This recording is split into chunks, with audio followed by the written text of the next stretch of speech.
ঘটনাটো মানে মই দোকানত হিচাপ কৰি আছিলোঁ, হিচাপ কৰি থকা অৱস্থাত মানে মই পিক পেলাবলৈ বাহিৰত ওলালোঁ। বাহিৰত ওলাওঁতে দেখিছোঁ দুটা মানুহ এটা স্কুটি লৈ ৰখি আছে, এটা দুটা তেলৰ কাৰ্টুন লৈ একদম লৰালৰিকৈ বাইকত উঠি পলাব লৈছিলে।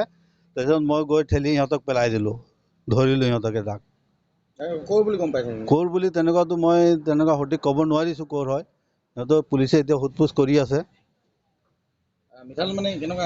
মিঠাতেল অলিগত 2 কাৰ্টুন লৈ পলাই আছিলে।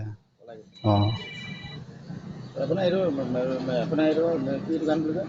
এইটো এনেই MD ষ্ট'ৰ বুলি কয়। মোৰ নাম টিংকু দাস আৰু ভাইটিৰ নাম উজ্জ্বল দাস। ঘটনাটো কিমান? ঘটনাটো ৰিচেণ্টলি তাৰমানে 1 ঘণ্টামান হৈছে, 11:30মান বজাত। এতিয়া প্ৰশাসনক আপোনালোকে কিবা প্ৰশাসনক আমি সমজাই দিছোঁ, এতিয়া প্ৰশাসনে কি ব্যৱস্থা ল'ব। লগত 2জন আছিল, এটা পলালে। কিহত আহিছিল তেখেতলোক? সিহঁতে স্কুটি লৈ আহিছিলে। মানে স্কুটি লৈ মানে যিজন পলালে কোন দিশে পলালে? এই এতিয়া তিনিচুকীয়া ফালে ৰোড ফালে পলালে, তিনিচুকীয়া ফালে।